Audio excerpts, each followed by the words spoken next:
ಮಾಡು ಚಾನಲ್ಗೆ ಸ್ವಾಗತ. ಇವತ್ತು ನಾವು ಚಾಕ್ಲೇಟ್ ಟ್ರಫಲ್ ಕೇಕನ್ನು ಹೇಗೆ ಮಾಡೋದೆಂಬುದನ್ನು ನೋಡೋಣ.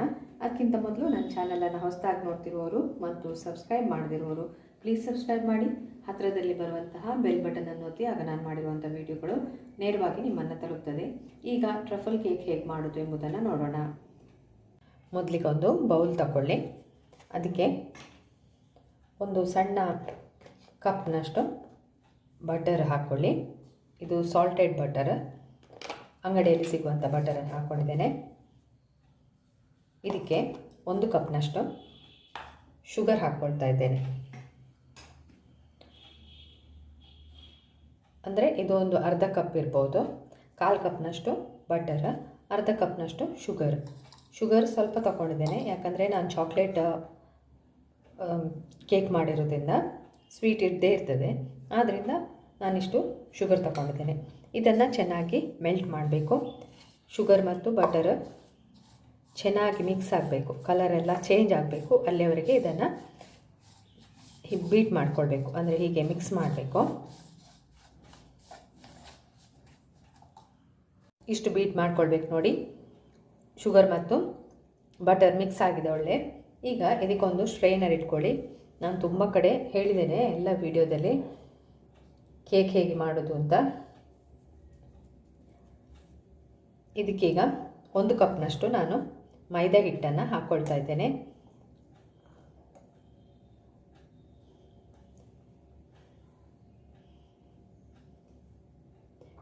ಇದಕ್ಕೆ ಒಂದು 1/4 ಕಪ್ನಷ್ಟು ಕೋಕೋ ಪೌಡರ್ ಕೂಡ ಆ್ಯಡ್ ಮಾಡ್ತಾ ಇದ್ದೇನೆ. ಆನಂತರ ಇದಕ್ಕೆ ಒಂದು 1/4 ಸ್ಪೂನಷ್ಟು ಬೇಕಿಂಗ್ ಸೋಡಾ, 1/4 ಸ್ಪೂನು, 1 ಸ್ಪೂನಷ್ಟು ಬೇಕಿಂಗ್ ಪೌಡರ್ ಹಾಕ್ಕೊಳ್ಳಿ.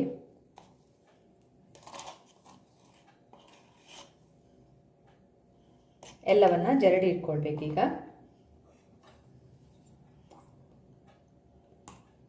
ಜರಡಿ ಇಟ್ಕೊಂಡ್ರೆ ಕೇಕ್ ಸ್ಮೂತ್ ಆಗ್ತದೆ. ಎಲ್ಲವನ್ನು ಮಿಕ್ಸ್ ಮಾಡಿ ಜರಡಿ ಇಟ್ಕೊಳ್ಳುವ. ಜರಡಿ ಇಟ್ಕೊಂಡಾಗಿದೆ. ಇದನ್ನೀಗ ಮಿಕ್ಸ್ ಮಾಡಿ ಒಮ್ಮೆ. ಆಮೇಲೆ ಇದಕ್ಕೆ ಹಾಲು ಇದೆಯಲ್ಲ, ರೂಮ್ ಟೆಂಪರೇಚರಲ್ಲಿರುವಂಥ ಹಾಲಿಂದ ಮಿಕ್ಸ್ ಮಾಡಿಕೊಳ್ಬೇಕು. ಅಂದರೆ ಒಂದು ಬ್ಯಾಟರ್ ರೆಡಿ ಮಾಡಿಕೊಳ್ಬೇಕು. ಒಂದು ಇಡ್ಲಿ ಬ್ಯಾಟರ್ ಬರುವವರೆಗೆ ಇದನ್ನು ಮಿಕ್ಸ್ ಮಾಡಿ. ಫಸ್ಟಿಗೆ ಸ್ವಲ್ಪ ಸ್ವಲ್ಪ ಹಾಕಿ ಮಿಕ್ಸ್ ಮಾಡಿ. ನೋಡಿ, ಮಿಕ್ಸ್ ಮಾಡಿಟ್ಕೊಂಡಿದ್ದೇನೆ. ಇದಕ್ಕೀಗ 1 ಸ್ಪೂನಷ್ಟು ವೆನಿಲಾ ಎಸೆನ್ಸ್ ಕೂಡ ಹಾಕ್ಕೊಳ್ಳಿ. ನೀವು ಫಸ್ಟಿಗೆ ಆ್ಯಡ್ ಮಾಡ್ಕೊಳ್ಬೋದು, ಕೊನೆಯಲ್ಲೂ ಕೂಡ ಆ್ಯಡ್ ಮಾಡ್ಬೋದು. ವೆನಿಲಾ ಎಸೆನ್ಸ ಆ್ಯಡ್ ಮಾಡಿ ಮಿಕ್ಸ್ ಮಾಡಿ. ಕಟ್ ಆ್ಯಂಡ್ ಫೋಲ್ಡ್ ಮೆಥಡಲ್ಲಿ ಮಾಡಿದರೆ ಬೇಗ ಮಿಕ್ಸ್ ಆಗ್ತದೆ ಮತ್ತು ಗಂಟುಗಳಿಲ್ಲದಾಗೆ ಬ್ಯಾಟ್ರನ್ನು ರೆಡಿ ಮಾಡಿಕೊಳ್ಬೇಕು, ಅಷ್ಟೇ ಇರೋದು.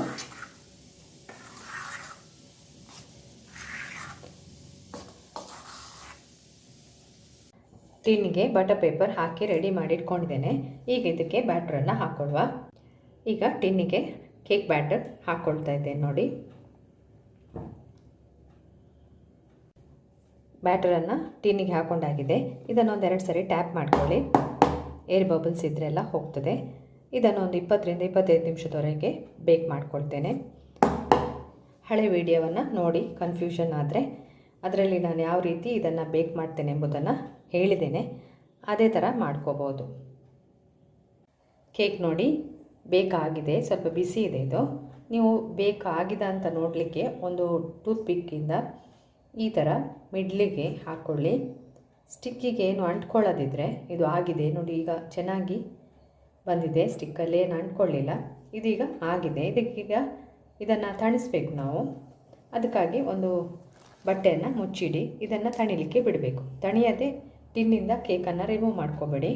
ಕೇಕನ್ನು ತಣಿಲಿಕ್ಕೆ ಬಿಟ್ಟಿದ್ದೇವೆ. ಈಗ ಇಲ್ಲಿ ನಾನು ಡಾರ್ಕ್ ಚಾಕ್ಲೇಟನ್ನು ತಗೊಂಡಿದ್ದೇನೆ. ಇದು 100 ಗ್ರಾಮ್ ಇದೆ.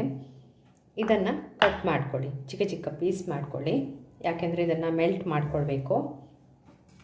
ಅದಕ್ಕೆ ಈ ಥರ ಕಟ್ ಮಾಡ್ಕೊಳ್ಬೋದು. ನೀವು ಕಟ್ ಆಗ್ತದೆ, ಹೀಗೆ ತುರಿದುಕೊಂಡ್ರೂ ಆಗ್ತದೆ, ಕಟ್ ಕೂಡ ಆಗ್ತದೆ. ನೋಡಿ ಹೀಗೆ ಕಟ್ ಮಾಡಿಕೊಳ್ಬೇಕು. ಚಾಕ್ಲೇಟನ್ನು ಈ ಥರ ಕಟ್ ಮಾಡಿ ಇಟ್ಕೊಂಡಿದ್ದೇನೆ. ಇದನ್ನು ಒಂದು ಬೌಲಿಗೆ ಹಾಕ್ಕೊಳ್ಳಿ. ಅಂದರೆ ಯಾವ ಬೌಲಲ್ಲಿ ನೀವು ಮೆಲ್ಟ್ ಮಾಡ್ಕೊಳ್ತೀರಿ ಆ ಬೌಲಿಗೆ ಇದನ್ನು ಹಾಕ್ಕೊಳ್ಬೇಕು. ಬೌಲಿಗೆ ಹಾಕ್ಕೊಳ್ಳಿ.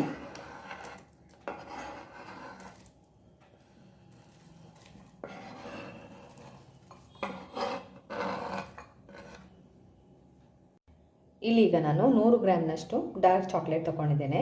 ಅದಕ್ಕೆ 50 ಗ್ರಾಮ್ನಷ್ಟು ಫ್ರೆಶ್ ಕ್ರೀಮನ್ನು ಹಾಕ್ತಾಯಿದ್ದೇನೆ. ಎಲ್ಲ ಬೇಕರಿ ಶಾಪಲ್ಲಿ ಸಿಗ್ತದೆ ನಿಮಗೆ ಫ್ರೆಶ್ ಕ್ರೀಮ್ ಅಂತ. ಇಲ್ಲಾಂದರೆ ನೀವು ವಿಪ್ಡ್ ಕ್ರೀಮನ್ನು ಕೂಡ ಆ್ಯಡ್ ಮಾಡ್ಕೊಳ್ಬೋದು. ಇಲ್ಲಿ ನೋಡಿ, ಇದಕ್ಕೆ ಹಾಕಿ ಇದನ್ನು ಡಬಲ್ ಬಾಯ್ಲ್ ಮಾಡಬೇಕು. ಅಂದರೆ ಒಂದು ಪಾತ್ರೆಯಲ್ಲಿ ನೀರಿಡಿ, ಅದರ ಮೇಲೆ ಇದನ್ನು ಇಟ್ಟರಾಯಿತು. ಡೈರೆಕ್ಟು ಇದರಲ್ಲಿ ಇಡಬೇಡಿ. ಇದನ್ನು ಮೆಲ್ಟ್ ಮಾಡಿಕೊಳ್ಳುವ. ಡಾರ್ಕ್ ಚಾಕ್ಲೇಟ್ ಮತ್ತು ಕ್ರೀಮನ್ನು ಮಿಕ್ಸ್ ಮಾಡಿ ಆಗಿದೆ ನೋಡಿ, ಎಲ್ಲ ಮಿಕ್ಸ್ ಆಗಿದೆ. ಚಾಕ್ಲೇಟ್ ಎಲ್ಲ ನೀರಾಗಿದೆ. ಇದನ್ನು ಫ್ರಿಜ್ಜಲ್ಲಿ ಇಟ್ಕೊಳ್ಳಿ, ಗಟ್ಟಿ ಆಗಬೇಕು. ಕೇಕ್ ಕೂಡ ತಣ್ಣಗಾಗಿದೆ. ಇದನ್ನು ಪ್ಲೇಟಿಗೆ ಹಾಕೊಳ್ಳುವ.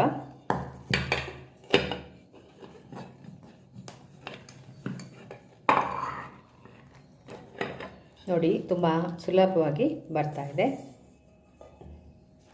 ಈಗ ಈ ಬಟರ್ ಪೇಪರನ್ನೆಲ್ಲ ತೆಕ್ಕೊಳ್ಳಿ.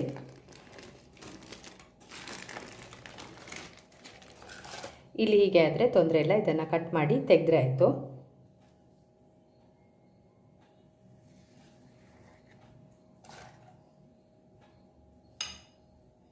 ಇದನ್ನು ನಾನು 3 ತುಂಡು ಮಾಡ್ತೇನೆ. ಅಂದರೆ 3 ಪೀಸಸ್ ಆಗಿ ಮಾಡ್ಕೊಳ್ತೇನೆ. 2 ಪೀಸ್ ಕೂಡ ಸಾಕಾಗ್ತದೆ, ಬೇಕಾದರೆ 2 ಪೀಸ್ ಮಾಡ್ಕೊಳ್ಳಿ. ಕೇಕನ್ನು 2 ಭಾಗ ಮಾಡ್ಕೊಂಡಿದ್ದೇನೆ. ಮೊದಲಿಗೊಂದು ಕೇಕ್ ಬೇಸ್ ತಗೊಂಡಿದ್ದೇನೆ. ಇದಕ್ಕೆ ಸ್ವಲ್ಪ ಏನಾದರೂ ಕ್ರೀಮ್, ಅಂದರೆ ಈಗ ನಾನು ಚಾಕ್ಲೇಟ್ ಮಾಡ್ಕೊಂಡಿದ್ದೇನಲ್ಲ ಗನಾಶ್, ಅದನ್ನು ಸ್ವಲ್ಪ ಹಾಕಿ, ಯಾಕೆಂದರೆ ಚೆನ್ನಾಗಿ ಅಂಟ್ಕೊಳ್ತದೆ.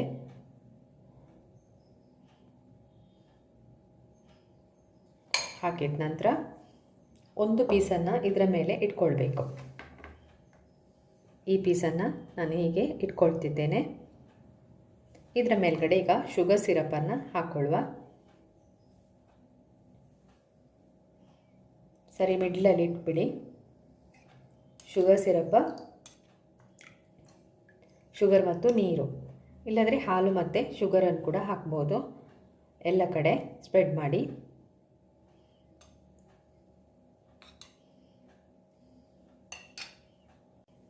ಇದಕ್ಕೆ ನಾನು ಈಗ ಸ್ವಲ್ಪ ಗನಾಶ್ ಹಾಕ್ಕೊಳ್ತಾ ಇದ್ದೇನೆ. ಚಾಕ್ಲೇಟಿದು ಎಲ್ಲ ಕಡೆ ಹಾಕ್ಕೊಳ್ಳಿ.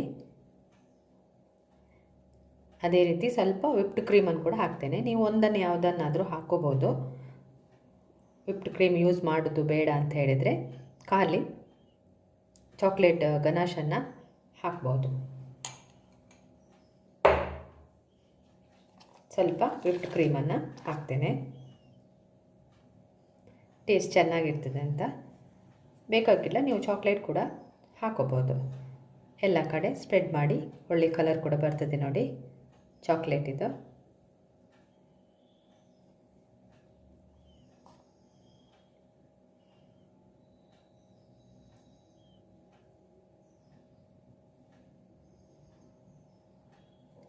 ಹೀಗೆ ಹಾಕ್ಕೊಳ್ಳಿ. ಈಗ ಇದರ ಮೇಲೆ ಇನ್ನೊಂದು ಪೀಸನ್ನು ಇಟ್ಕೊಳ್ಳುವ. ಇದಕ್ಕೂ ಕೂಡ ನೀವು ಶುಗರ್ ಸಿರಪನ್ನು ಹಾಕ್ಕೋಬೇಕು. ಒಂದು ಲೆವೆಲ್ ಮಾಡಿ ಇಟ್ಕೊಳ್ಳಿ. ಬೇಕಾದರೆ ಇದನ್ನು 3 ತುಂಡು ಮಾಡ್ಕೋಬೋದು ನೀವು.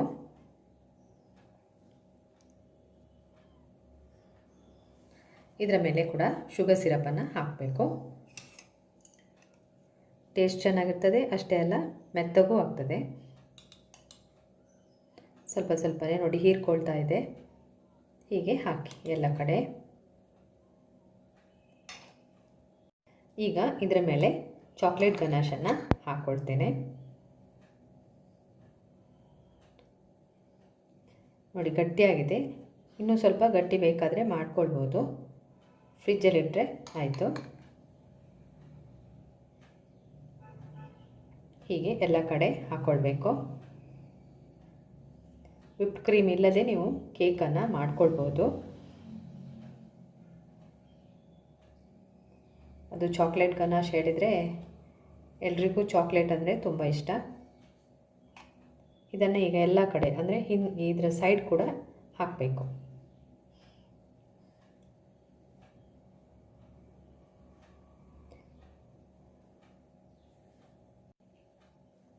ಸೈಡಿಗೆ ಕೂಡ ಹಾಕ್ಕೊಳ್ತಾ ಇದೆ ನೋಡಿ. ಹೀಗೆ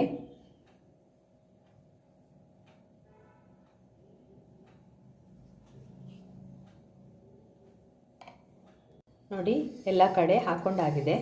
ಈಗ ನಾನು ಪೈಪಿಂಗ್ ಬ್ಯಾಗಿಗೆ ಇದೇ ಗನಾಶನ್ನು ಹಾಕ್ಕೊಂಡಿದ್ದೇನೆ ನೋಡಿ. ಅದರಲ್ಲಿ ಈಗ ಮೇಲ್ಗಡೆ ಡಿಸೈನ್ಸ್ ಮಾಡ್ತೇನೆ. ಈ ಥರ ಕೇಕಿಗೆ ನೋಡಿ ಈ ಥರ ಡಿಸೈನ್ ಮಾಡ್ಕೊಂಡಿದ್ದೇನೆ. ಈಗ ಇದ್ರ ಮೇಲ್ಗಡೆ ನಾನು ವೈಟ್ ಚಾಕ್ಲೇಟಿಂದ ಪುಡಿ ಹಾಕ್ತೇನೆ, ಅಂದರೆ ವೈಟ್ ಚಾಕ್ಲೇಟನ್ನು ತುರಿದು ಹಾಕ್ತೇನೆ ನೋಡಿ. ಈ ಥರ ಎಲ್ಲ ಕಡೆ ತುರಿದು ಹಾಕಿ ಚಾಕ್ಲೇಟ್ ಟ್ರಫಲ್ ಕೇಕ್ ನೋಡಿ ರೆಡಿಯಾಗಿದೆ. ಮೇಲ್ಗಡೆ ನಾನು ವೈಟ್ ಚಾಕ್ಲೇಟನ್ನು ತುರಿದುಕೊಂಡಿದ್ದೇನೆ. ನೀವು ನಿಮಗೆ ಬೇಕಾದ ರೀತಿಯಲ್ಲಿ ಮಾಡ್ಕೊಳ್ಬೋದು. ಈ ವಿಪ್ ಕ್ರೀಮ್ ಇಲ್ಲದೆ ನಾವು ಕೇಕನ್ನು ಮಾಡ್ಬೋದು, ಬರ್ಡೇಗೆ ಪಾರ್ಟಿಗೆ ಎಲ್ಲ ಮಾಡ್ಕೊಳ್ಬೋದು.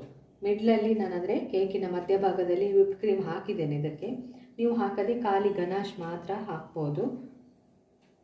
ಈ ಕೇಕನ್ನು ನೀವು ಟ್ರೈ ಮಾಡಿ, ತುಂಬ ಟೇಸ್ಟಿಯಾಗಿದೆ. ಮಾಡಿ ನೋಡಿ, ಕಾಮೆಂಟ್ ಹಾಕಿ, ಲೈಕ್ ಹಾಕಿ, ವಿಡಿಯೋವನ್ನು ಹೆಚ್ಚೆಚ್ಚು ಶೇರ್ ಮಾಡಿ. ಸಬ್ಸ್ಕ್ರೈಬ್ ಮಾಡಿದವರು ಕೂಡ ಸಬ್ಸ್ಕ್ರೈಬ್ ಮಾಡ್ಕೊಳ್ಳಿ. Thank you.